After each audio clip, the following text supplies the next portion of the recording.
कैसे हैं भाई? सब बढ़िया। तो पिछली क्लास के अंदर हमने पढ़ा था इलेक्ट्रोनेगेटिविटी और उसके स्केल।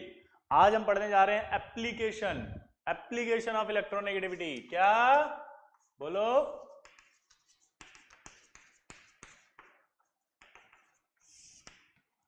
एप्लीकेशन ऑफ इलेक्ट्रोनेगेटिविटी में क्या हो रहा है जरा देखना कि एप्लीकेशन ऑफ इलेक्ट्रोनेगेटिविटी में पहला अपन कर रहे हैं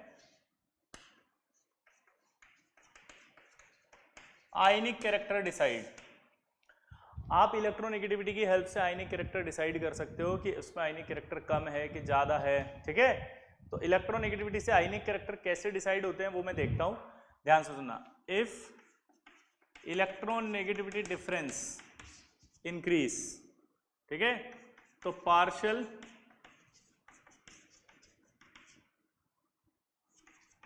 आयनिक कैरेक्टर इंक्रीज।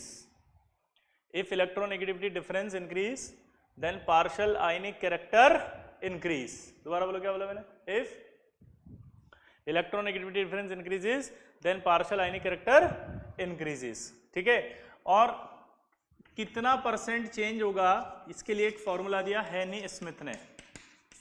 उन्होंने कहा कि परसेंटेज ऑफ आयनिक कैरेक्टर बराबर 16 डेल प्लस 3.5 डेल स्क्वायर, जहां डेल बराबर था इलेक्ट्रॉन नेगेटिविटी का डिफरेंस। देखो थ्योरेटिकली बात करें तो इलेक्ट्रॉन नेगेटिविटी का डिफरेंस अगर इंक्रीज होगा, समझना ध्यान से, जैसे मैं कहूं HF, HCl, HBr और आपको बोलेगा HI, आराम से समझे।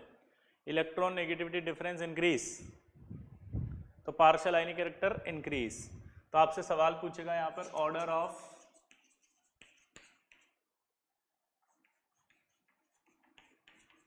आयनिक कैरेक्टर या order of partial ionic character, कुछ भी कह सकता है वो। अब आपको कैसे निकालना है उसको समझना। आपको देखना इलेक्ट्रॉन नेगेटिविटी का डिफरेंस, ठीक है। अगर आप इन चारों को देखें तो यहाँ H तो फिक्स है, क्लियर सबको। और आपको याद हो या ना हो तो मैं बता देता हूं, इसकी इलेक्ट्रॉन नेगेटिविटी फिक्स हाइड्रोजन की 2.1 थी, मैंने लिखवाई भी थी, मैं एक बार और लिख देता हूं, है ना। यहां लिखवाई थी मैंने hydrogen, lithium, beryllium, boron, carbon, nitrogen, oxygen, fluorine, chlorine. याद आया? अगर आप यहां से देखें तो 2.1 ये 1 था, फिर मैंने आपसे बोला था कि इधर से इधर जाएंगे तो 0.5 बढ़ती चली जाएगी, फिर Br आया था, फिर I आया था। Br की 2.7, इसकी 2.5 के आसपास बताइए, ठीक है। ये 5 एग्जैक्ट नहीं होती, 5, 2, 1, 3 ऐसे होता है ना।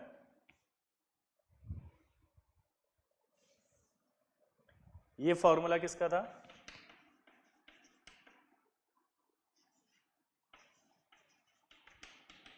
आराम से, है ना।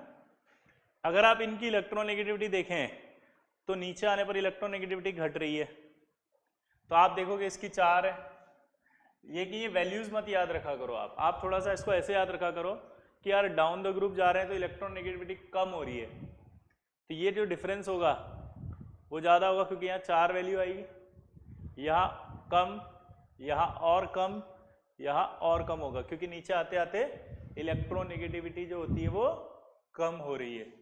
तो जो यहाँ पर जब फ्लोरीन खींचेगा तो प्लस आएगा, यहाँ माइनस आएगा, ये खींचेगा तो यहाँ प्लस आएगा, माइनस आएगा, यहाँ खींचेगा तो ये प्लस आएगा, माइनस आएगा, यहाँ खींचेगा तो ये प्लस आएगा और ये माइनस आएगा। क्लियर सबको? तो अब अगर मैं आपसे बात करूं तो किसके अंदर इलेक्ट्रोनेगेटिविटी का डिफरेंस ज्यादा दिख रहा है आपको? इसी में ज्यादा दिखेगा।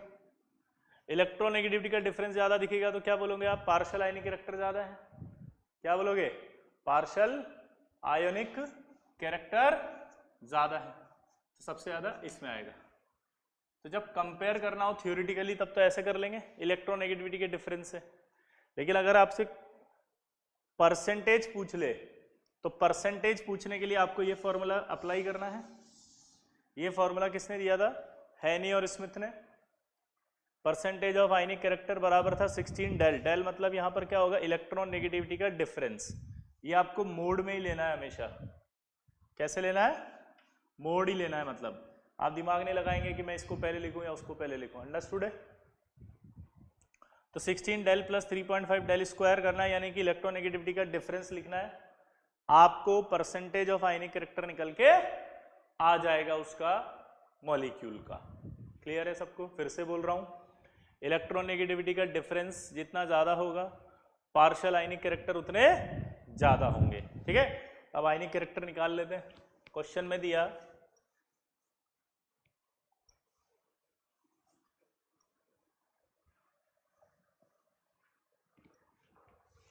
दिया हुआ है calculate percentage of ionic character in HCl। बस इतना सा दिया। अब आप इस सवाल को करेंगे कैसे? तो आप इस सवाल को करने के लिए पहले तो लिखेंगे परसेंटेज ऑफ आयनिक कैरेक्टर, इसका फॉर्मूला लिखेंगे। फॉर्मूला लिखने के बाद आपको पता है डेल मतलब होता है इलेक्ट्रॉन नेगेटिविटी का डिफरेंस।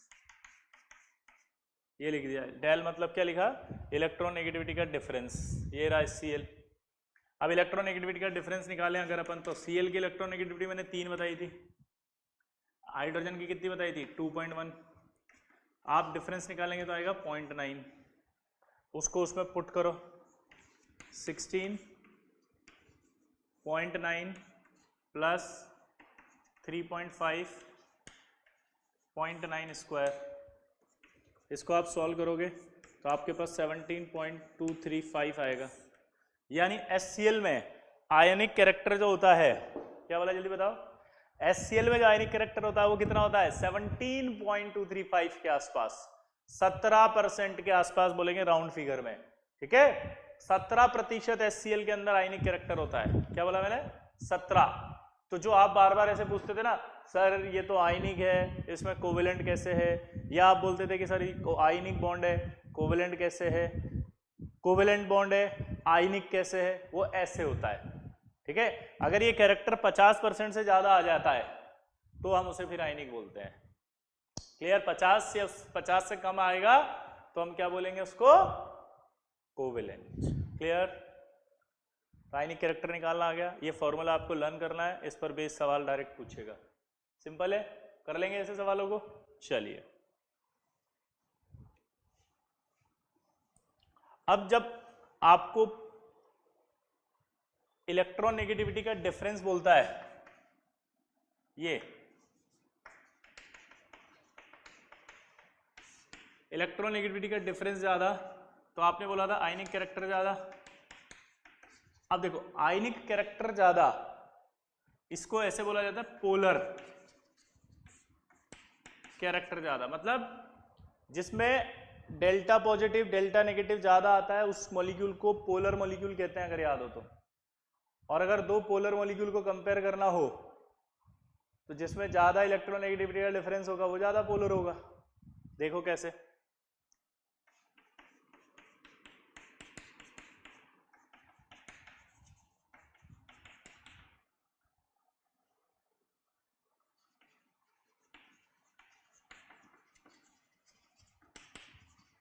बोल रहा ऑर्डर ऑफ पोलैरिटी। पोलैरिटी कैसे निकाल लें? पोलर कैरेक्टर, पोलर मतलब समझते हो? Delta negative delta positive. जिसमें डेल्टा नेगेटिव डेल्टा पॉजिटिव ज्यादा आएगा वो ज्यादा पोलर होगा। जिसमें डेल्टा नेगेटिव डेल्टा पॉजिटिव ज्यादा आएगा वो ज्यादा पोलर होगा। इनमें अगर आप देखो तो किसमें ज्यादा डेल्टा नेगेटिव डेल्टा पॉजिटिव है? देखो, यहां पर आप देखोगे तो यहां डेल्टा नेगेटिव आएगा, यहां पॉजिटिव आएगा। अब आपको चेक करना है तो किससे चेक करेंगे आप? इलेक्ट्रोनेगेटिविटी के डिफरेंस। डिफरेंस यहां सबसे ज्यादा है, यहां कम, यहां कम, यहां और कम। तो पोलैरिटी सबसे ज्यादा किसकी होगी? इसकी। तो आपसे पोलर कैरेक्टर भी पूछ सकता है, पोलैरिटी भी पूछ सकता है, तो आप बता देंगे हाँ या ना? पोलैरिटी ज्यादा है तो आयनिक कैरेक्टर ज्यादा है, बस ये ध्यान रखना। ठीक है, तो ऑर्डर ऑफ पोलैरिटी निकालते हैं इलेक्ट्रोनेगेटिविटी के डिफरेंस से। क्लियर? अब जो सबसे बढ़िया सवाल पूछेगा जिसमें आप फंस जाएंगे, वो फंसेंगे ये कि electron negativity of nitrogen is equal to होता है electron negativity of chlorine, almost equal.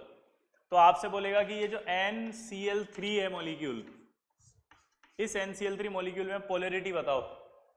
Polarity मतलब समझते हो, डेल्टा नेगेटिव और डेल्टा पॉजिटिव बताओ किस पर आएगा, सोचो। सवाल समझ में आया? इलेक्ट्रोनेगेटिविटी इन दोनों की ऑलमोस्ट इक्वल है, तो अब आपसे बोल रहा है कि बेटा इनमें अब क्या करूंगा। फंस गए? नहीं फंसेंगे।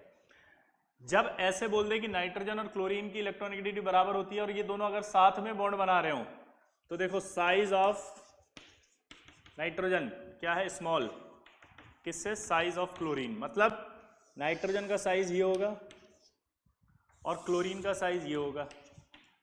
अब साइज अगर छोटा है तो देखो नाइट्रोजन जो है वो इस इलेक्ट्रॉन को अपनी ओर ज्यादा खींच रहा होगा,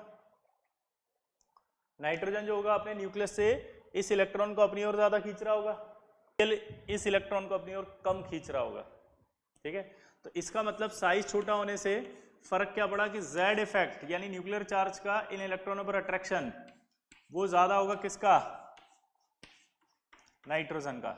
Z इफेक्ट ऑफ नाइट्रोजन ज्यादा होगा किससे, Z इफेक्ट ऑफ क्लोरीन। दोबारा बोलो, Z इफेक्ट ऑफ नाइट्रोजन जो है वो ज्यादा होगा किससे, Z इफेक्ट ऑफ क्लोरीन। दोबारा बोलो, Z इफेक्ट ऑफ नाइट्रोजन ज्यादा होगा किससे, Z इफेक्ट ऑफ क्लोरीन। तो यानी इफेक्टिव न्यूक्लियर चार्ज ज्यादा होगा तो वो अपनी ओर इलेक्ट्रॉन को खींचेगा, तो यहाँ नेगेटिव और यहाँ पॉजिटिव आएगा। तो ये नेगेटिव और पॉजिटिव आ रहा है, इसका मतलब यहाँ पोलैरिटी आ गई। तो कभी भी NCl3 में आपको पोलैरिटी देनी हो तो ऐसे देंगे। क्लियर? ये इंपॉर्टेंट है, आप इसमें फंस जाएंगे अगर आपसे सवाल पूछ लिया IIT में, तो नोट कर लो इसको।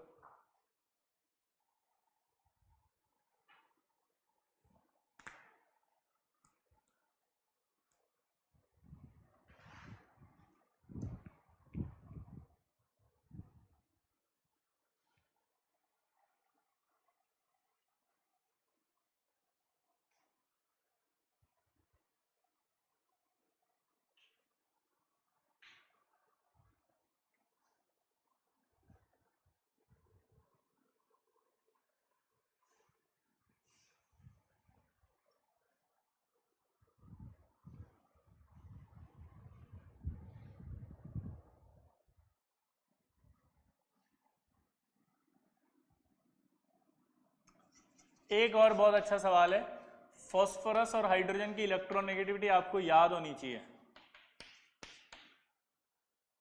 याद कर लेना अब इसको, बस ये आखिरी है। इसके अलावा आप जितने भी होंगे सब आप आसानी से निकल जाएंगे। दो ही जगह फंसाता हुआ आपको, एक NCl3 में और एक इसमें। ठीक है, इसके अलावा आपको नहीं फंसा पाएगा। क्लियर? इन दोनों की जो इलेक्ट्रॉन नेगेटिविटी है वो ऑलमोस्ट इक्वल है, बस इतना सा फर्क है, यहाँ 2 है और यहाँ 0 है। अब कुछ किताबों में क्या है कि ऐसे ही नहीं लिखा होता, ऐसे नहीं लिखा होता तो आप सोचते हो बराबर है, लेकिन बराबर में भी थोड़ी सी ज्यादा किसकी है, फास्फोरस। क्यों? ये मैंने क्यों बताया, क्योंकि जब आपको इसमें पोलैरिटी पूछेगा तो आप फंस जाएंगे ना। अगर मैं ये वैल्यू नहीं लिखता तो आप क्या बोलते कि यहाँ पर तो कोई पोलर आएगा ही नहीं, ना डेल्टा नेगेटिव ना डेल्टा पॉजिटिव। आप तो ये बोलते हैं ना कि डेल्टा नेगेटिव डेल्टा पॉजिटिव नहीं आएगा, लेकिन अब आप बोल सकते हैं कि अगर ऐसा होगा तो फास्फोरस अपनी ओर इलेक्ट्रॉन को खींचेगा हल्का सा, और नेगेटिव यहाँ आएगा और पॉजिटिव यहाँ आएगा, तो पोलैरिटी ऐसी आएगी, लेकिन बहुत कम, बहुत कम, बहुत कम आएगा, लीस्ट पोलर रहेगा ये। ठीक है, और इसी बेसिस पे एक सवाल पूछता है कि order of polar bond.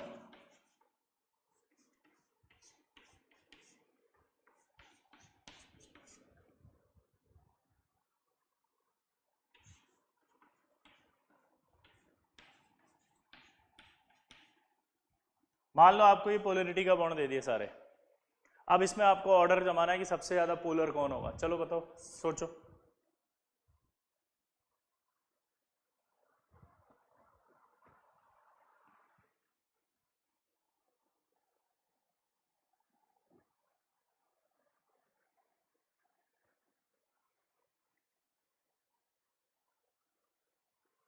Clear?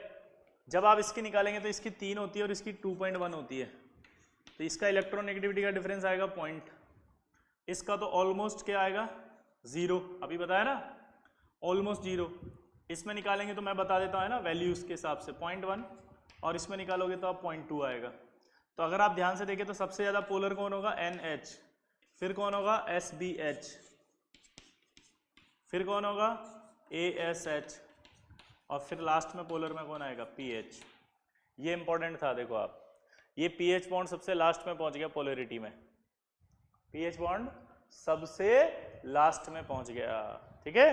तो अगर आपसे बोले कि 15th ग्रुप में लीस्ट पोलर है कि नहीं है ये, तो आप बोलोगे यस, 15th ग्रुप में PH लीस्ट पोलर है। अब आपको डाउट क्या क्या आएगा पता है, सर हमें कैसे पता चलेगा, हम कैसे इलेक्ट्रोनेगेटिविटी याद रखेंगे, हम कैसे बताएंगे, सर आपने ये कैसे लिख दिया, इसकी इलेक्ट्रोनेगेटिविटी की वैल्यू क्या है, इसकी क्या है, ये क्या कर रहे हो, मेरे को कुछ समझ में नहीं आ रहा। कुछ नहीं समझना, इलेक्ट्रोनेगेटिविटी का सिंपल कॉन्सेप्ट है, नीचे आने पर घटती है, घटती है। अगर आप यहाँ पर भी वही फंडा लगा देते तो दिक्कत क्या होती, दिक्कत क्या होती, दिक्कत ये होती कि आप घटा देते, सबसे ज़्यादा पोलर उसको किसको बोल देते, इसको, सेकंड पे इसको आ जाते। लेकिन यहाँ पर आप फंस गए क्योंकि इसकी इलेक्ट्रोनेगेटिविटी और इसकी ऑलमोस्ट बराबर हो गई। ऑलमोस्ट बराबर होने से जो डेल्टा नेगेटिव डेल्टा पॉजिटिव आप ला रहे थे वो 0 हो गया, ये हट गया। अब हटने के बाद तो वही आया ना जो आप कर रहे हो, ठीक है, ये हट गया। अब हटने के बाद ये 0 हुई तो ये बहुत कम हुई ना, ये अगर डिफरेंस 0 है तो ये बहुत कम डिफरेंस हुआ, और यहां आते पे डिफरेंस बढ़ेगा। थोड़ी सी मैथ्स लगाओ, ये तो सबसे ज्यादा था, ये 0 हुआ, जब ये 0 होगा तो ये कुछ वैल्यू रखेगा और ये थोड़ी ज्यादा वैल्यू रखेगा, क्योंकि इधर आने पर ही तो डिफरेंस बढ़ेगा अब। और ये एक ही केस है पूरी पीरियोडिक टेबल में, तो इसका मतलब ये एक ही केस है जिसको आपको कंफ्यूज करवा सकता था एग्जामिनर, वो भी मैंने ले लिया। अगर मैं चाहता ये नहीं लेता तो मैंने आपके लिए तो क्या सिंप्लीफाई कर दिया ना, कि पूरी पीरियोडिक टेबल में सिर्फ एक ही एग्जांपल है जहां कंफ्यूजन है, वो भी आपको पहले से बता दिया, तो अब आपको कोई कंफ्यूजन नहीं आएगा कहीं पर भी, सब में आप नॉर्मल ट्रेंड से करेंगे, ठीक है। तो इसको इंपॉर्टेंट लगा लेना और बाकी नॉर्मल ट्रेंड से हो जाएगा। और जिसको डाउट आए वो वापस इस वीडियो को देखना, फिर से बोल रहा हूं, ये जो सेगमेंट अभी बोला वो वापस देखें प्लीज, 2 बार देखें इसको, क्योंकि एक बार में आपके दिमाग में हो सकता है ना उतरे, 2 बार देखने पर अपने आप आपको ये समझ में आ जाएगा।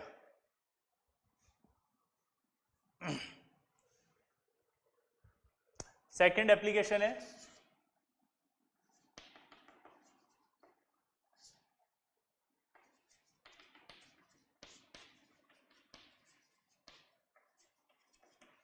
ऑक्सीडेशन स्टेट डिसाइड करना। जैसे आपको कोई स्ट्रक्चर दे दिया, उसमें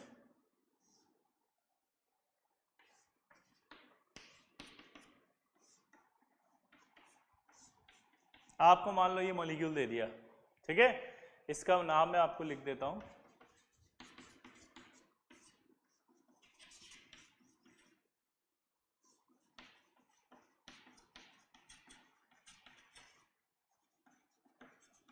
हाइपोफॉस्फोरस एसिड, ठीक है। ये नाम कैसे आया, ये नाम भी आपको सिखाएंगे जब आपको केमिकल बॉन्डिंग पढ़ाया जाएगा, ठीक है। ये नाम कैसे आया जल्दी बताओ, ये भी आपको सिखाएंगे जब आपको केमिकल बॉन्डिंग पढ़ाएंगे, ठीक है। अभी आपको कुछ नहीं करना है, अभी सिर्फ ऑक्सीडेशन स्टेट पर ध्यान देना है। ऑक्सीडेशन स्टेट कैसे निकालते हैं वो देखो आप जब भी किसी स्ट्रक्चर के अंदर ऑक्सीडेशन स्टेट निकालनी है तो उसका एक रूल होता है कि मोर इलेक्ट्रोनेगेटिव जो होगा वो अपनी और बॉन्ड इलेक्ट्रॉन को खींचेगा।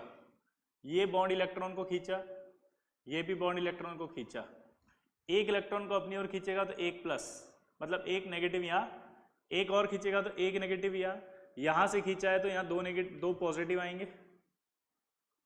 ये भी ऑक्सीजन मोर इलेक्ट्रोनेगेटिव है, फास्फोरस से अपनी ओर खींचेगा, एक पॉजिटिव और आएगा, 3 पॉजिटिव हो गए। हाइड्रोजन और फास्फोरस को कंपेयर करने पर किसने खींचा था अभी थोड़ी देर पहले, फास्फोरस ने खींचा था, -1 आएगा। यहाँ भी आपका किसने खींचा था, फास्फोरस ने, -1 आएगा।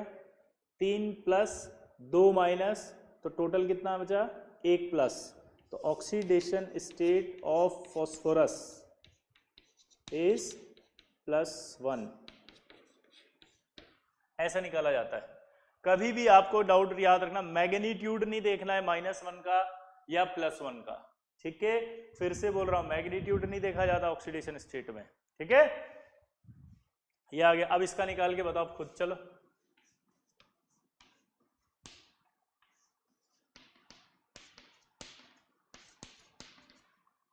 इसमें निकाल के बताओ कैसे करेंगे, चलो।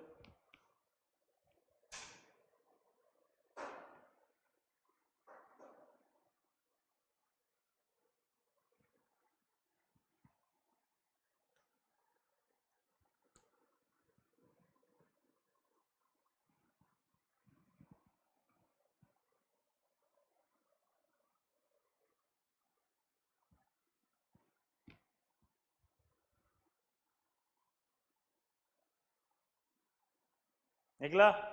देखो अब क्या हुआ, ये ऑक्सीजन है मोर इलेक्ट्रोनेगेटिव, एक खींचेगा एक प्लस, ये अपनी ओर एक खींचेगा एक प्लस, ये अपनी ओर खींचेगा एक प्लस, ये कितने इलेक्ट्रॉन खींचेगा 2, तो 2 प्लस, टोटल कितना हो गया 5 प्लस।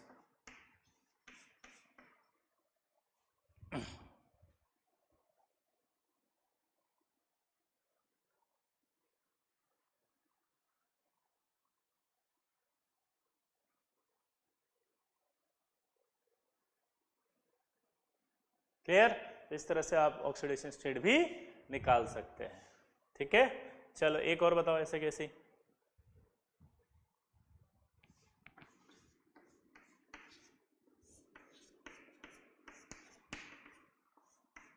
ट्राई करो।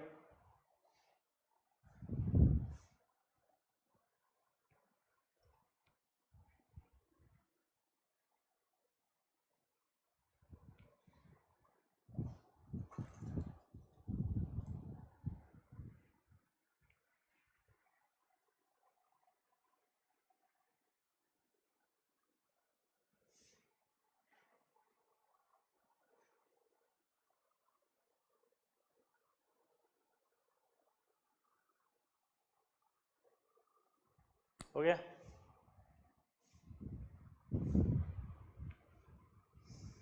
देखो यहां पर अगर अपन ध्यान दें तो ये क्या कर रहा है, वापस से एक खींचेगा एक प्लस, एक खींचेगा एक प्लस, ये 2 खींचेगा 2 प्लस, ये इन दोनों में कौन खींचेगा फॉस्फोरस -1 प्लस 4 और एक माइनस, तो ऑक्सीडेशन स्टेट ऑफ फॉस्फोरस कितना आएगा +3।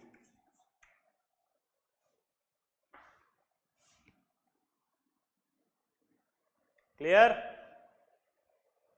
तो ऑक्सीडेशन स्टेट भी निकाल सकते हैं। अगला तीसरा एप्लीकेशन लिखो, कंपैरिजन, नोट करो, comparison of bond length and bond strength.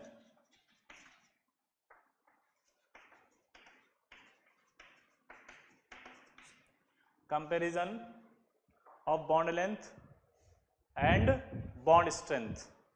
तो अब आपको पूछा गया है कि बॉन्ड स्ट्रेंथ और बॉन्ड लेंथ को कंपेयर करो। तो सिंपल है यार कि जैसे जैसे इलेक्ट्रॉन नेगेटिविटी का डिफरेंस बढ़ेगा तो आप क्या बोलोगे, अट्रैक्शन बढ़ेगा, अट्रैक्शन वगैरह बढ़ेगा तो बॉन्ड लेंथ कम होगी, बॉन्ड लेंथ कम होगी तो बॉन्ड स्ट्रेंथ बढ़ेगी।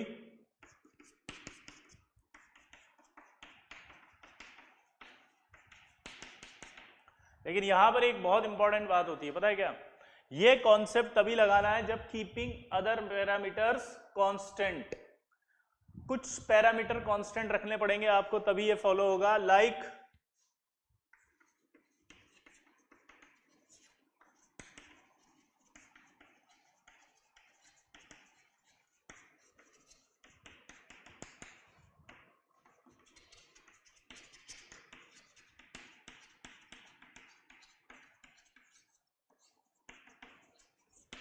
Hybridization and size. ठीक है, हाइब्रिडाइजेशन और साइज आपको कांस्टेंट रखना है। क्या बोला, हाइब्रिडाइजेशन सेम रहना चाहिए मॉलिक्यूल का और साइज भी ऑलमोस्ट चेंज नहीं होना चाहिए। जैसे मैं अभी बताऊंगा कैसे।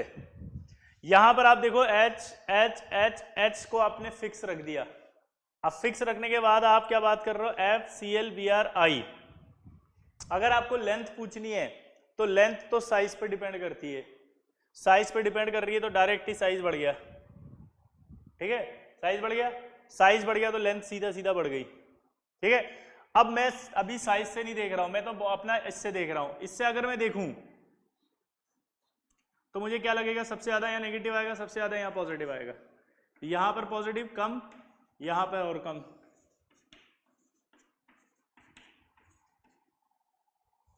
क्लियर? तो जब आप यहां से यहां जा रहे हो तो उस कंडीशन में क्या हो रहा है, इलेक्ट्रोनेगेटिविटी का डिफरेंस कम होता जा रहा है। सबसे ज्यादा इलेक्ट्रोनेगेटिविटी का डिफरेंस यहाँ आएगा, सबसे ज्यादा डिफरेंस अगर यहाँ आएगा तो अट्रैक्शन सबसे ज्यादा यहाँ आएगा। अट्रैक्शन अगर ज्यादा आएगा तो इसका मतलब क्या हुआ, इसकी लेंथ क्या आएगी, कम। अट्रैक्शन ज्यादा है तो लेंथ कम आएगी, लेंथ कम आई तो स्ट्रेंथ ज्यादा आएगी। अब आपको ऐसा लग रहा होगा कि साला ये क्या बदतमीजी है, ऊपर क्यों लिखा आपने ऐसा, ये तो सही तो है, इस पे कहां दिक्कत आ रही है, दिक्कत आएगी भी। अब आपसे पूछेगा HH और HCl में जरा बताना, तो आप देखो यहां पर आप फंस गए। Keeping other parameter constant like hybridization and size, यहां साइज में वेरिएशन बदल गए। ये फर्स्ट शेल वाले हैं, ये फर्स्ट और थर्ड शेल वाला है, अब इनका नहीं देख सकते आप। आप अगर अपने हिसाब से निकालोगे तो आपको क्या लगेगा, यहाँ नेगेटिव यहाँ पॉजिटिव। आप बोलोगे सर यहाँ अट्रैक्शन हो रहा है, यहाँ अट्रैक्शन होगा तो बॉन्ड लेंथ कम होगी, ऐसे बोल रहे हो नहीं बोल रहे हो, और यहाँ बॉन्ड लेंथ ज्यादा होगी, लेकिन गलत है क्योंकि यहाँ तो फर्स्ट शेल का ही है, ये तो थर्ड शेल का हो गया, तो यहाँ नहीं देख सकते आप। तो ये वाली बात थी कि यहां पर इससे नहीं देख सकते आप, ठीक है। डू नॉट कंपेयर, हम नहीं कंपेयर कर सकते क्योंकि साइज वेरिएशन बहुत ज्यादा है, इसलिए ये इलेक्ट्रोनेगेटिविटी के डिफरेंस से नहीं आएगा यहाँ आंसर। फिर यहां क्यों निकला, यहां पर दोनों ही एक ही आंसर दे रहे हैं, इलेक्ट्रोनेगेटिविटी के डिफरेंस से भी वही आंसर आ रहा है और साइज से भी वही आ रहा है, इसलिए इस वाले में आपको डाउट नहीं आया, समझ गए। तो इस तरह के जो होंगे इनमें इलेक्ट्रोनेगेटिविटी की जगह आप साइज से देखेंगे डायरेक्ट, इसलिए मैंने कहा था साइज ज्यादा है वहां पे आयोडीन का, और तुरंत बोल दिया था कि बॉन्ड लेंथ ज्यादा है, खत्म। अब दिक्कत क्या आएगी, दिक्कत आएगी ऐसे HF HO और HN। हम ये कहते हैं कि ये भी सेकंड पीरियड का है, ये भी सेकंड पीरियड का है, ये भी सेकंड पीरियड का है, पीरियड सेम है। अब कैसे देखें, तो फिर इलेक्ट्रोनेगेटिविटी के डिफरेंस से आप चेक करो, यहाँ नेगेटिव आएगा, यहाँ पॉजिटिव आएगा, यहाँ पॉजिटिव आएगा, यहाँ नेगेटिव आएगा, यहाँ पॉजिटिव आएगा, यहाँ नेगेटिव आएगा। क्लियर? और आप चाहो तो इसको भी साइज से कर सकते हो, लेफ्ट से राइट जाते हैं तो साइज छोटा होता है, तो फ्लोरीन का साइज छोटा ही है तो ये बॉन्ड लेंथ कम आएगी, ये अट्रैक्शन भी ज्यादा आ रहा है तो लेंथ कम आएगी, अट्रैक्शन ज्यादा है तो लेंथ कम आएगी, तो ये ऑर्डर आएगा नहीं आएगा इसका। और अगर बॉन्ड स्ट्रेंथ की बात करें तो ऑब्वियस सी बात है ये ऑर्डर आएगा। तो आपको इलेक्ट्रोनेगेटिविटी के डिफरेंस से तब निकालना है जब पीरियड सेम हो, ठीक है। अगर ग्रुप वाला आ गया तो ग्रुप में तो जिसका साइज बड़ा हो गया वही आपका बॉन्ड लेंथ ज्यादा रखेगा, ठीक है। और ये तभी लगा दें जब हाइब्रिडाइजेशन और साइज सेम रहे। साइज सेम का मतलब कांस्टेंट का मतलब पीरियड, पीरियड मतलब सेकंड शेल, ऐसे साइज को सोचना है, ठीक है। कोई खास बात नहीं, बहुत सिंपल है। अगला देखो, अगला आएगा आपका case of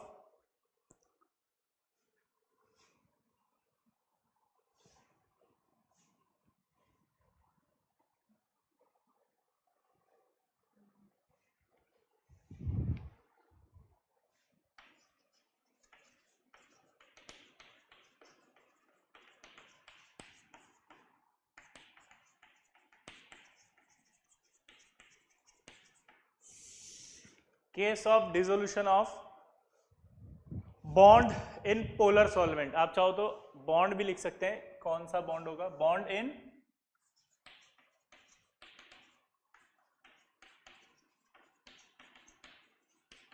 polar solvent. Case of dissolution of bond in polar solvent, case of dissolution of bond in polar solvent.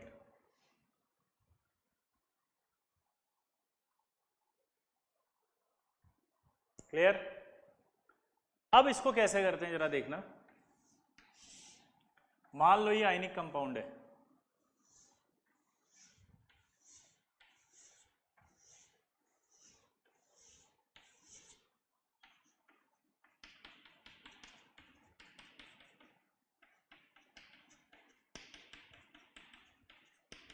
Feel लेना भाई, बहुत सिंपल है, आराम से समझना। ये आयनिक कंपाउंड है एक, इसको आपने पानी में डाल दिया। पानी में डालने पर होता क्या है इसको समझना पहले आप। ये जो आयनिक कंपाउंड होता है ना, इस आयनिक कंपाउंड के बीच में एक कूलाम फोर्स होता है। एफ एयर मतलब जब ये पानी में नहीं डला था तब, ठीक है, तब जो फोर्स होता है इन आयनिक कंपाउंड में वो होता है K Q1 Q2 bye are square. अगर आपको कूलाम फोर्स नहीं आता तो आप अभी के लिए याद रखें कि किसी भी आयन्स के बीच में, जो आयन्स होते हैं उनके बीच में एक इलेक्ट्रोस्टैटिक फोर्स होता है। क्या होता है? Electrostatic force. ये आप फिजिक्स में पढ़ेंगे, पूरा इलेक्ट्रोस्टैटिक आएगा 12th में शायद। तो वो फोर्स होता है आपका ये F air K Q1 Q2 upon R square. वो जो फोर्स होता है वो क्या होता है? K Q1 Q2 upon R square. क्या होता है? K Q1 Q2 upon R square. तो जो फोर्स है वो आपका हो रहा है K Q1 Q2 upon R square air में, ठीक है। जहां पर ये आपका जो K है, इस K को अपन 1/4 पाई एप्सिलॉन नॉट भी लिख सकते हैं। जिन बच्चों को नहीं समझ में आ रहा K, वो अभी याद रख लें, क्योंकि इलेक्ट्रोस्टैटिक आने पर ये बिल्कुल ऐसे लगेगा एकदम कि कुछ भी नहीं है, सिंपल है। ये फोर्स होता है, इसमें से K को हटा के 1/4 पाई एप्सिलॉन नॉट लिख सकते हैं Q1 Q2 upon R square. क्या लिख सकते हैं? Q1 Q2 upon R square. क्या लिख सकते हैं जल्दी बताओ? Q1 Q2 upon R square. क्या लिख सकते हैं? Q1 Q2 upon R square. Clear? F air बराबर K Q1 Q2 upon R square. Clear? अब ये जो होता है ना, इसको कहते हैं हम मीडियम की परमिबिलिटी। अब ये सब क्या होता है छोड़ दो। एप्सिलॉन नॉट जो होता है इसका रिलेटिव वैल्यू एयर में होता है 1। आराम से समझना। इसका वैल्यू, रिलेटिव वैल्यू की बात कर रहा हूं मैं, इसका वैल्यू रिलेटिवली एयर में 1 है, तो पानी में जाते इसका वैल्यू 80 हो जाता है। पानी में जाते क्या हो जाता है? 80। तो जब आप इस आयनिक कंपाउंड को, कोई भी आयनिक कंपाउंड है, पानी में डाल देंगे वाटर में, तो ये आपका क्या हो जाएगा? एप्सिलॉन रिलेटिव वैल्यू कितनी आ जाएगी? 80। और ये आएगा Q1 Q2 आर स्क्वायर। अगर मैं इसको हटा दूं तो आपको ऐसा नहीं लग रहा एफ वाटर बराबर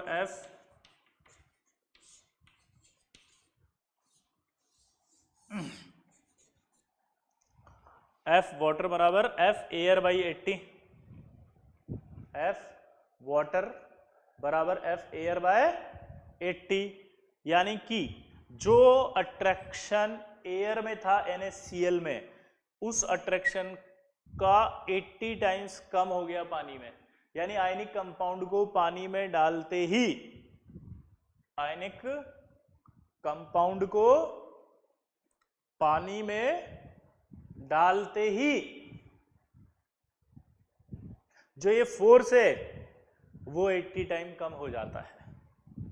बस इतना सा दिमाग में बिठा लेना, भला ये टॉपिक में कोई डाउट नहीं आएगा। अगर ये लाइन आपने बिठा ली, दोबारा से बोल रहा हूं कि जो अट्रैक्शन एयर में था वो पानी में डालते ही 80 टाइम कम हो जाता है। यानी कि अगर आयनिक अट्रैक्शन है एयर में तो वो स्ट्रांग है, वो ज्यादा, लेकिन वही अगर पानी में डाल दें तो वो वीक हो जाता है। 80%, 80 टाइम्स डिक्रीज हो जाएगा सीधा। जो भी आयनिक कंपाउंड है एयर में वो देखोगे तो बहुत स्ट्रांग, पानी में देखोगे तो बहुत वीक। जितना ज्यादा स्ट्रांग होगा वो कहां? एयर में, उतना ही वीक हो जाएगा वो पानी में।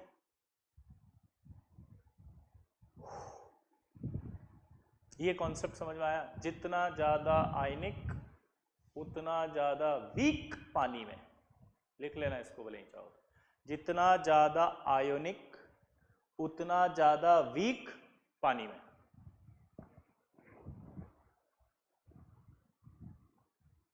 क्लियर? जितना ज्यादा आयनिक उतना ज्यादा वीक पानी में, और हम पानी के अंदर बात कर रहे हैं dissolution of bond in polar solvent. Polar solvent होता है वाटर, पानी एक पोलर सॉल्वेंट है क्योंकि पानी में भी डेल्टा H प्लस और OH माइनस आता है।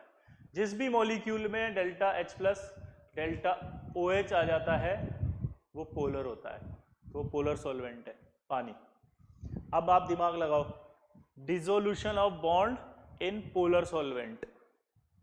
पोलर सॉल्वेंट हमने लिया वाटर, वाटर के अंदर जाते ही क्या होता है, जो आयनिक बॉन्ड होता है वो 80% वीक हो जाता है, यानी कि 80% वीक होते ही वो जल्दी टूट जाएगा। तो जो आयनिक होगा ज्यादा वही पानी में ज्यादा डिसॉल्व होगा, जो आयनिक होगा ज्यादा वही पानी में जल्दी डिसॉल्व होगा। और आयनिक कौन होता है ज्यादा? जिसका इलेक्ट्रोनेगेटिविटी का डिफरेंस ज्यादा होता है। तो इलेक्ट्रोनेगेटिविटी का डिफरेंस ज्यादा, आयनिक ज्यादा, जो जितना ज्यादा आयनिक वो उतना ज्यादा डिसॉल्व होगा पानी में। तो जिसमें इलेक्ट्रोनेगेटिविटी का डिफरेंस ज्यादा आएगा वो बॉन्ड ब्रेक हो जाएगा पानी में जाती। जिसमें इलेक्ट्रोनेगेटिविटी का डिफरेंस ज्यादा आएगा वो ब्रेक हो जाएगा पानी में जाती तुरंत। दोबारा से कॉन्सेप्ट समझना, जिसमें इलेक्ट्रोनेगेटिविटी का डिफरेंस ज्यादा आएगा वहां आयनिक कैरेक्टर ज्यादा आएगा, आयनिक ज्यादा पानी में आयनिक उतना कम, तो इसका मतलब जल्दी डिसॉल्व होगा। तो आपको कॉन्सेप्ट ही समझा दिया मैंने बातों बातों में कि आपको अगर दो बॉन्ड दे दें, एक और आपसे बोले कि पानी में कौन सा बॉन्ड जल्दी डिसॉल्व होगा, तो आप बोलेंगे जिसका इलेक्ट्रोनेगेटिविटी का डिफरेंस ज्यादा वो जल्दी डिसॉल्व होगा। समझ गए? क्लियर? अब ये जो 80 वैल्यू आती है ये पानी के लिए आती है।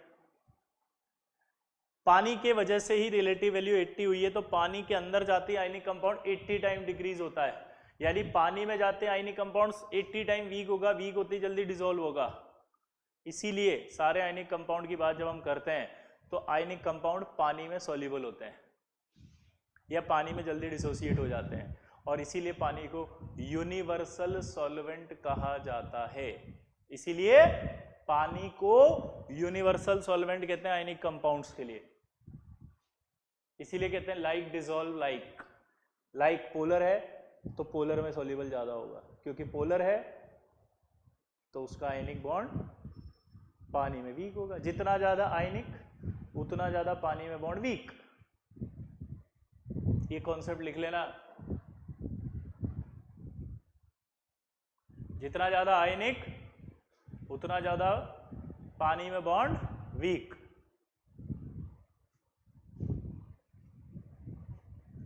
जितना ज्यादा आयनिक उतना ज्यादा बॉन्ड पानी में वीक।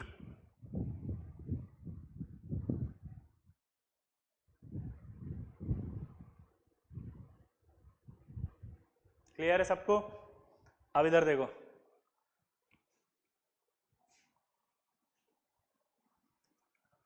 अब जब ये आयनिक कंपाउंड पानी में जाएगा तो चारों तरफ से पानी से गिर जाएगा ऐसे।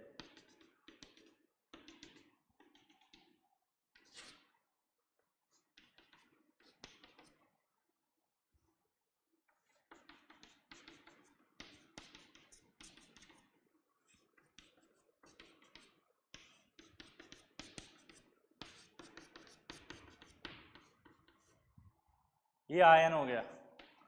एक चीज मैं आपको बता देता हूं,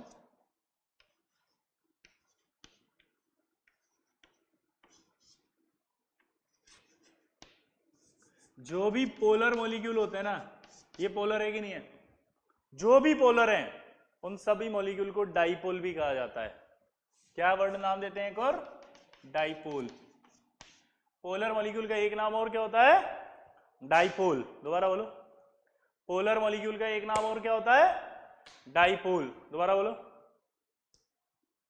पोलर मॉलिक्यूल का एक नाम और क्या होता है? डाइपोल। और ये क्या है? एक आयन। ये आयन है, ये एक डाइपोल है। इन दोनों के बीच का जो अट्रैक्शन है उसको क्या कहेंगे? Ion dipole. इन दोनों के बीच का जो अट्रैक्शन है उसे क्या कहेंगे? Ion dipole. इन दोनों के बीच का जो अट्रैक्शन है उसे क्या कहेंगे? दोबारा बोलो। तो आप बोलोगे आयन डाइपोल। अब जब अट्रैक्शन होता है तो एक एनर्जी बाहर निकलती है और उस एनर्जी का नाम होता है यहां पर हाइड्रेशन एनर्जी। क्या बोला? दोबारा बताओ मैंने। ये एक आयन है, ये एक डाइपोल है। डाइपोल किसे कहते हैं? जो पोलर मॉलिक्यूल होता है। पोलर मॉलिक्यूल क्या होता है? जिसमें डेल्टा प्लस और डेल्टा माइनस आता है, उसे पोलर मॉलिक्यूल भी कहते हैं। पोलर मॉलिक्यूल को डाइपोल भी कहते हैं। ये एक आयन है, पानी एक डाइपोल है।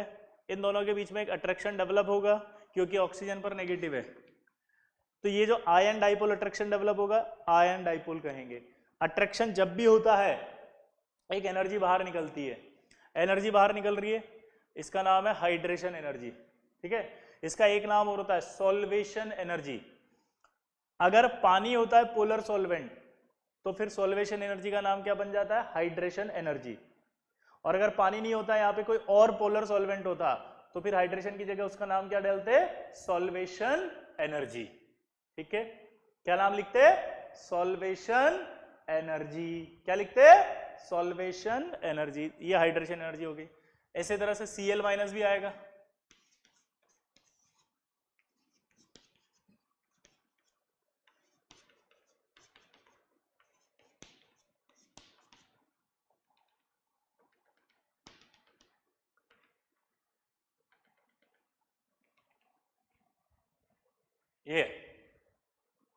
ये Cl माइनस हो गया आयन, पानी हो गया डाइपोल, तो नाम क्या बन गया इसका भी? Ion dipole. नाम क्या बन गया इसका भी? Ion dipole. नाम क्या बन गया इसका भी? Ion dipole. ठीक है, और यहां से भी जो एनर्जी बाहर निकलेगी उसका नाम क्या होगा?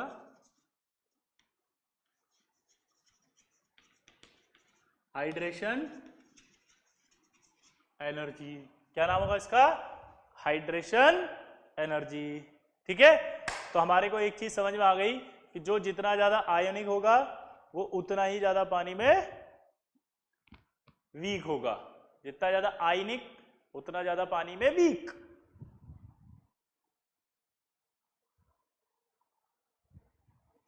अब ये जो सॉल्वेंट है, इसको सॉल्वेंट कहते हैं अपन। ये जो पानी लिया ना अपन ने, इसका एक नाम और होता है सॉल्वेंट। क्या होता है? सॉल्वेंट। इस पानी ने इस बॉन्ड को 80 टाइम्स वीक किया है। ठीक है, तो इस बात पर एक प्रॉपर्टी होती है dielectric property.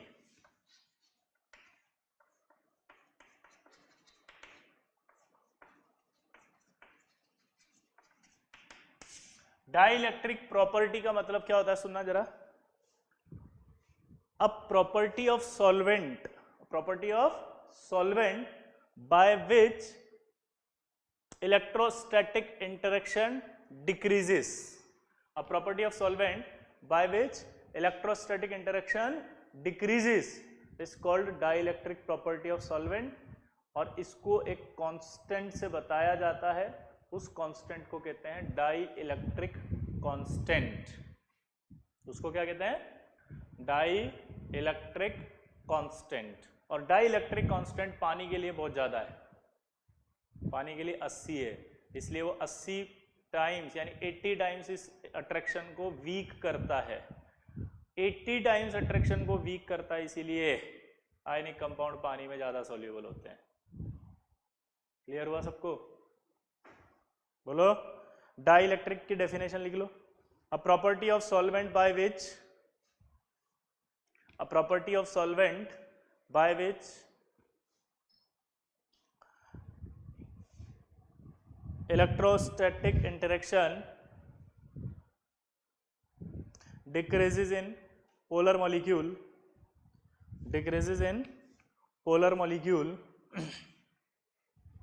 is called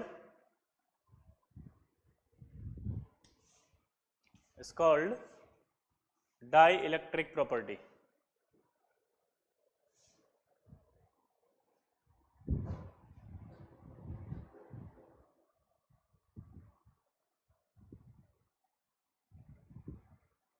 called dielectric property.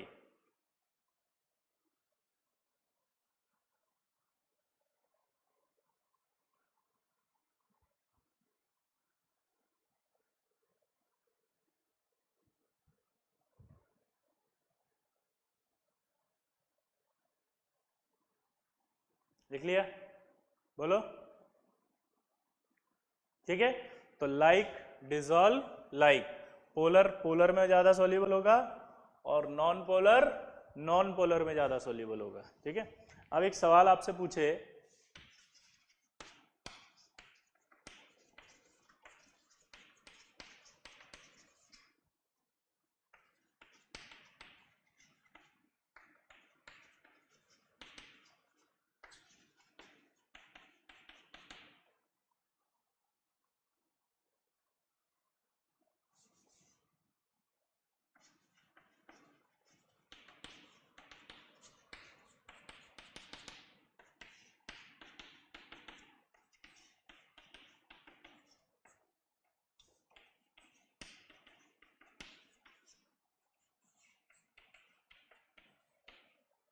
आपसे सवाल पूछा है कि which of the following solvent is better for solubility of के आई। अब के आई एक आयनिक कंपाउंड है, ठीक है, लिख दिया उसने यहाँ पर, ये आयनिक कंपाउंड है, आप लिख लो सवाल में। ठीक है, अब ये मत पूछना कि हमें कैसे पता चलेगा, ये दे दिया ना चार ऑप्शन, चार ऑप्शन देख के समझ में आ गया कि आयनिक है। आयनिक कंपाउंड होता है तो उसके लिए इसकी वैल्यू जिससे सबसे ज्यादा होगी वही अच्छा सॉल्वेंट होगा, क्योंकि इसकी वैल्यू जितनी ज्यादा होगी वो यहाँ पुट होते ही इस फोर्स को कम करेगी, और ये फोर्स जब कम होगा तभी वो डिसॉल्व होगा पानी में। तो जितनी ज्यादा इसकी वैल्यू लिखी होगी वही सॉल्वेंट सबसे बेस्ट होगा। तो सबसे अच्छा सॉल्वेंट कौन है बेस्ट? ये वाला थर्ड। क्लियर? आया ना? ये आपका डिसोल्यूशन का कॉन्सेप्ट हो गया।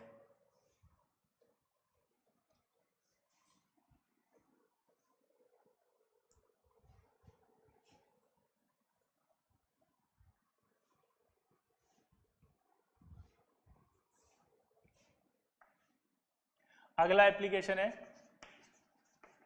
To decide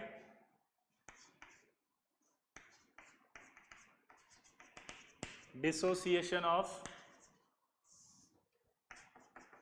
XOH bond. आपको ये बोल रहा है कि XOH बॉन्ड डिसोसिएशन इन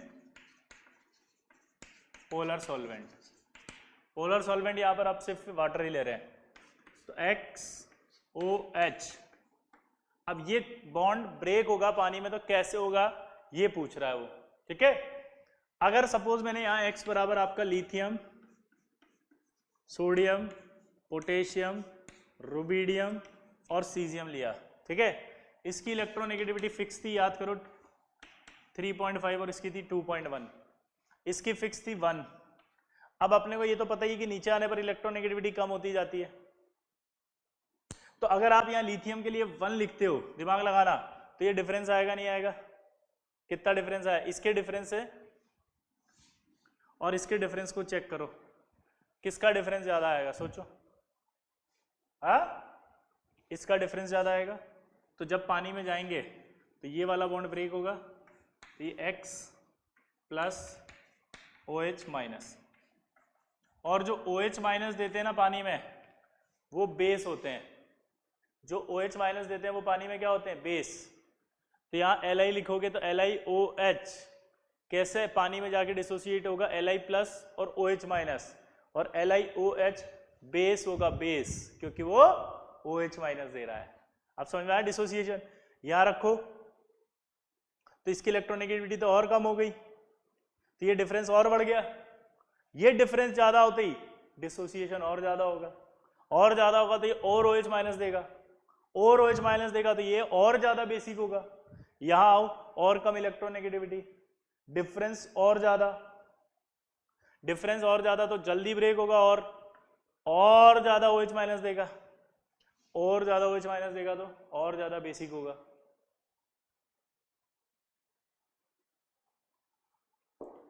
रुबिडियम रखो और ज्यादा बेसिक होगा, सीजियम रखो और ज्यादा बेसिक होगा, तो क्वेश्चन ही बन गया है। तो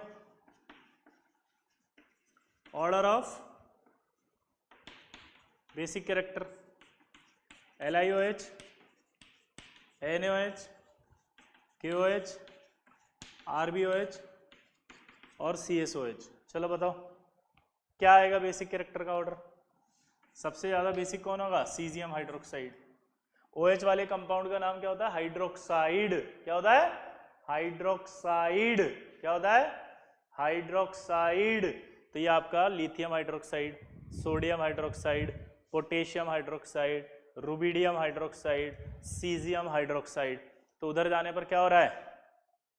हाइड्रोक्साइड बेसिक हो रहा है। दोबारा समझेंगे आराम से। अगला था application to decide to dissolution of XOH bond in polar solvent. तो डिसोल्यूशन कैसे हो रहा है XOH बॉन्ड का पोलर सॉल्वेंट में? तो हमने एक बात अभी थोड़ी देर जस्ट इससे पहले ही पढ़ी थी कि जितना ज्यादा आयनिक उतना ज्यादा बॉन्ड वीक। ये लाइन याद है? जितना ज्यादा आयनिक उतना ज्यादा बॉन्ड वीक। और जितना ज्यादा आयनिक, तो आयनिक कौन? जिसमें इलेक्ट्रॉन नेगेटिविटी का डिफरेंस ज्यादा हो। आयनिक कौन? जिसमें इलेक्ट्रॉन नेगेटिविटी का डिफरेंस ज्यादा हो। आयनिक कौन? जिसमें इलेक्ट्रॉन नेगेटिविटी का डिफरेंस ज्यादा हो। तो इलेक्ट्रॉन नेगेटिविटी का डिफरेंस ज्यादा, आयनिक ज्यादा, और जितना ज्यादा आयनिक उतना ज्यादा वीक। तो मैंने एक बॉन्ड लिख दिया XOH और यहाँ X बराबर लिखने की कोशिश की ये सारे, और ये सब रख करके आपसे पूछा कि अगर ये कंपाउंड बने तो बॉन्ड कौन सा वीक होगा और या कौन सा बॉन्ड पानी में डिसॉल्व होगा या डिसोसिएट होगा। तो मैंने कहा लिथियम रखो। लिथियम की इलेक्ट्रोनेगेटिविटी कितनी रखो? 1। ये 1 रखी। 1 रखते ही इलेक्ट्रोनेगेटिविटी का डिफरेंस ये आएगा 2.5 या कम। इलेक्ट्रोनेगेटिविटी का डिफरेंस यहाँ ज्यादा। जितना ज्यादा डिफरेंस होगा इलेक्ट्रोनेगेटिविटी का उतना ज्यादा आयनिक। जितना ज्यादा आयनिक उतना ज्यादा वीक। तो ये वीक होगा, यहाँ से ब्रेक हो जाएगा। ये ब्रेक होते ही OH माइनस आएगा। फिर मैंने कहा था कि जो भी OH माइनस देते हैं पानी में वो सब बेसिक कहलाते हैं। जो भी OH माइनस देते हैं वो सब क्या कहलाते हैं? बेसिक। तो ये बेसिक हो गया। अब आपसे पूछा इन सब में क्या होगा? तो जब ये 1 रख रहा है तो इसकी इलेक्ट्रोनेगेटिविटी तो कम ही होगी ना, नीचे आएंगे तो यहाँ सोडियम रखते ही ये डिफरेंस और बढ़ेगा। जितना ज्यादा आयनिक उतना ज्यादा वीक, तो ये और जल्दी ब्रेक होगा। K रखेंगे और जल्दी ब्रेक होगा। रुबिडियम रखेंगे और जल्दी ब्रेक होगा। सीजियम रखेंगे और जल्दी ब्रेक होगा। तो नीचे आने पर बेसिक कैरेक्टर बढ़ेगा। नीचे आने पर बेसिक कैरेक्टर बढ़ेगा। क्लियर? हाँ तो बोल दिया करो यार, बोलो। समझ में आ रहा है कि नहीं आ रहा है? और नहीं आ रहा तो दोबारा सुनना, इसको मैंने सब इंक्लूड किया है। इसको अकेले मत समझना, यहां से इसको पीछे से कनेक्ट करते हुए समझना, क्योंकि वो जुड़ा हुआ है वहां से। क्लियर? नोट कर लो इसको। चलो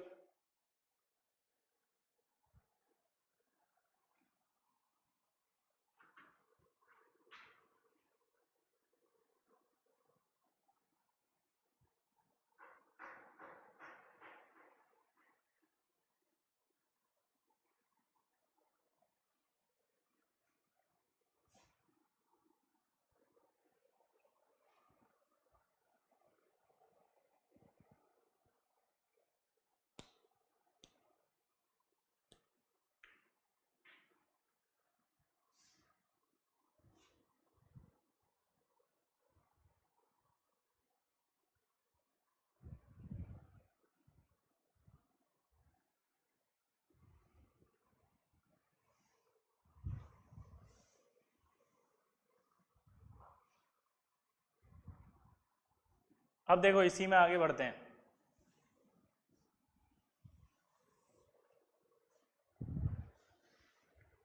यहां लिथियम के बाद क्या आएगा?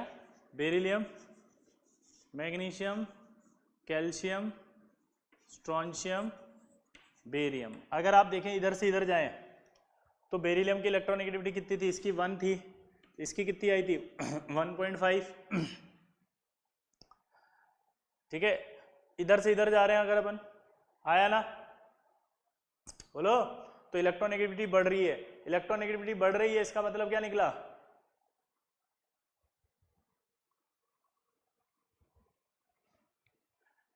इलेक्ट्रोनेगेटिविटी बढ़ रही है, इसका मतलब पोलैरिटी कम हो रही है।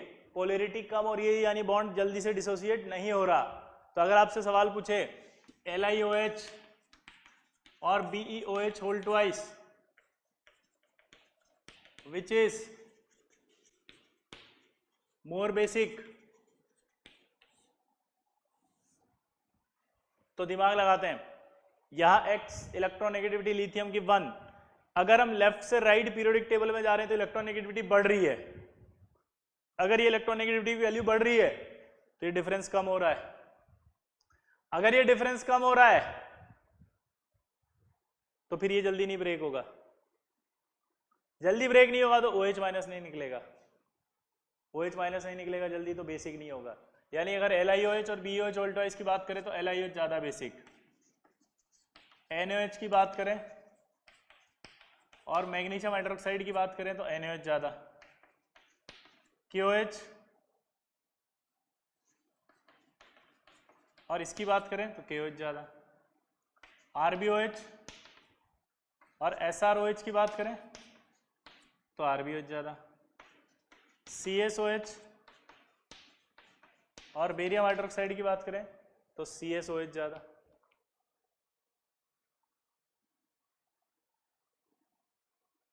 तो आप ऐसे बेसिक कैरेक्टर भी निकाल सकते हैं। क्लियर? हाँ या ना? बोलो। पक्का? मिटा दूं?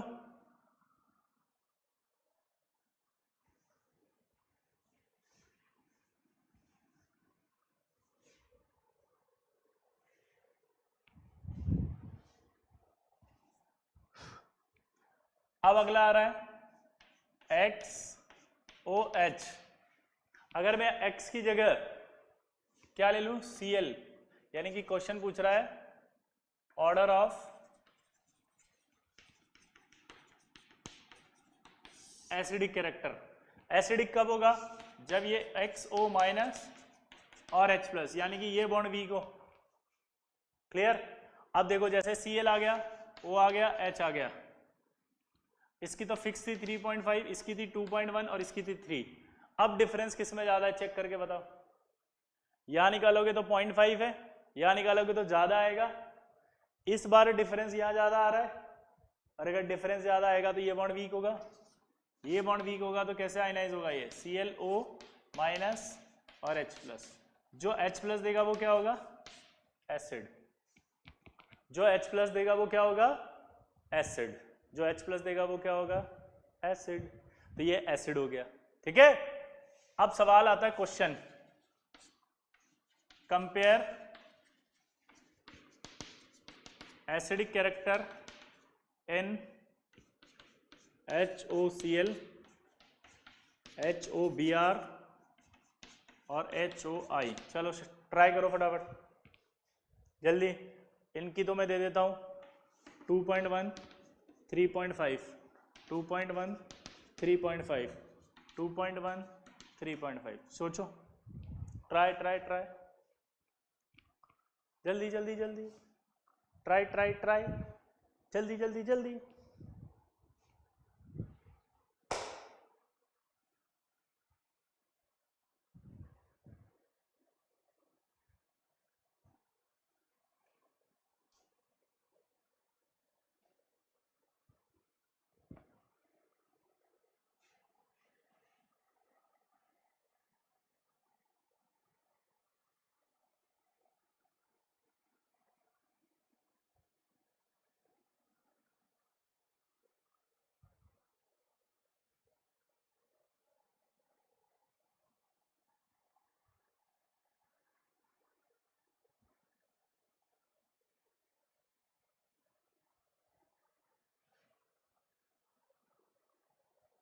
हो गया?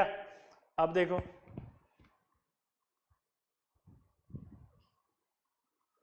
यहां पर आपका ये H हो गया, ये हो गया, Cl हो गया, है ना? ध्यान देना इधर। अब जो ज्यादा H प्लस देगा वही ज्यादा एसिडिक होगा। अब ऑक्सीजन की इलेक्ट्रोनेगेटिविटी है 3.5, इसकी 3, डिफरेंस यहां ज्यादा आएगा, यहां कम। अब दिमाग लगाओ आप कि जब Cl से Br पर आए तो ये वाला डिफरेंस भी बढ़ने लगा इसके रेस्पेक्ट में, ये डिफरेंस बढ़ा, तो ये डिफरेंस बढ़ा तो ये वाला बॉन्ड भी हल्का हल्का निकलने की कोशिश करता है। तो अगर OH माइनस भी आएगा और H प्लस भी आएगा तो H प्लस और OH माइनस क्या करेगा, कंपनसेट, यानी कि H प्लस कंसेंट्रेशन क्या हो जाएगी, कम, यानी एसिडिक कम। उधर आओगे तो इलेक्ट्रोनेगेटिविटी और कम हो गई, ये डिफरेंस और बढ़ गया। ये डिफरेंस अगर और बढ़ गया तो ये वाले बॉन्ड की इच्छा और होगी, तो OH माइनस भी हल्का सा निकला, H प्लस तो निकल ही रहा था, OH माइनस जो है वो H प्लस को कम करने की कोशिश करेगा तो एसिडिक नेचर और कम हो जाएगी। तो सबसे ज्यादा एसिडिक ये आएगा।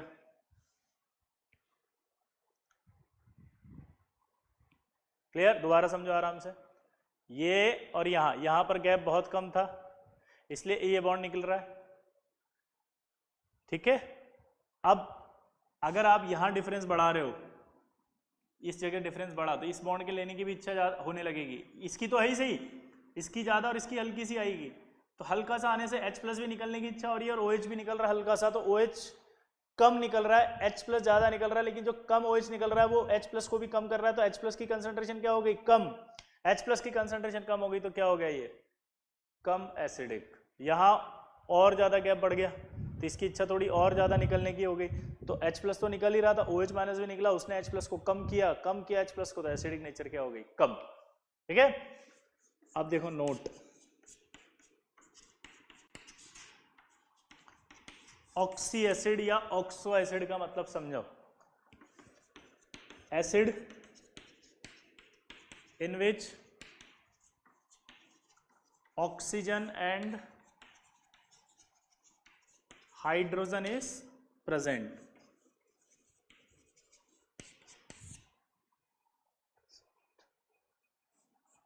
ठीक है, क्या बोल रहा है वो जल्दी बताओ। Acid in which oxygen and hydrogen is present. ऐसे एसिड जिनमें ऑक्सीजन और हाइड्रोजन प्रेजेंट हो उन्हें ऑक्सी एसिड कहा जाता है।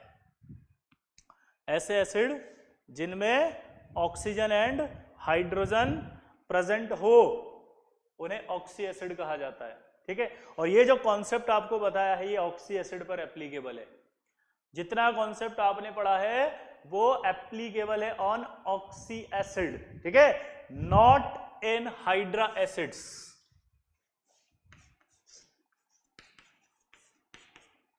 नोट, ठीक है।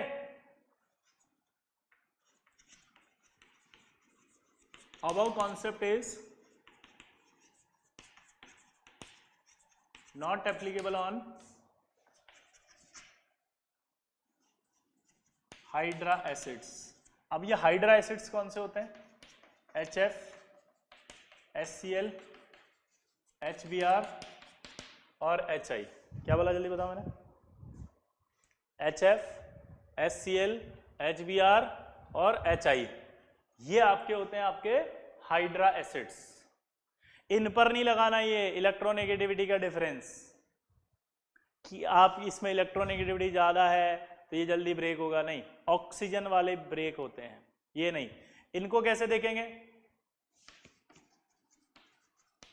Order of acidic nature. तो देखो क्या हो रहा है, इधर से इधर जाएंगे तो साइज क्या होगा, बढ़ेगा, बॉन्ड स्ट्रेंथ क्या होगी, वीक।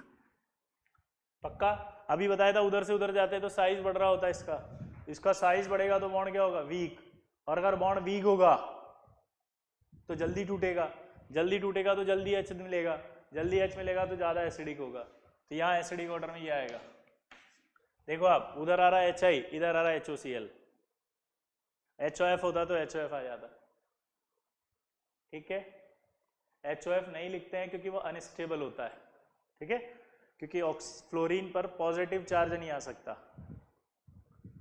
तो वो बनता है और टूट जाता है वो तुरंत, ठीक है, इसलिए उसको नहीं लिखते यहाँ पे। तो ये हाइड्रा एसिड्स होते हैं। क्लियर? तो हाइड्रा एसिड्स पर एप्लीकेबल नहीं करना ये वाला कॉन्सेप्ट। ये जो भी आपने इलेक्ट्रोनेगेटिविटी के डिफरेंस से एसिडिक कैरेक्टर निकाला है वो सिर्फ एप्लीकेबल होगा किस पर, ऑक्सी एसिड्स पर।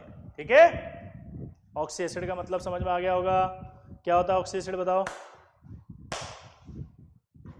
क्या होता है?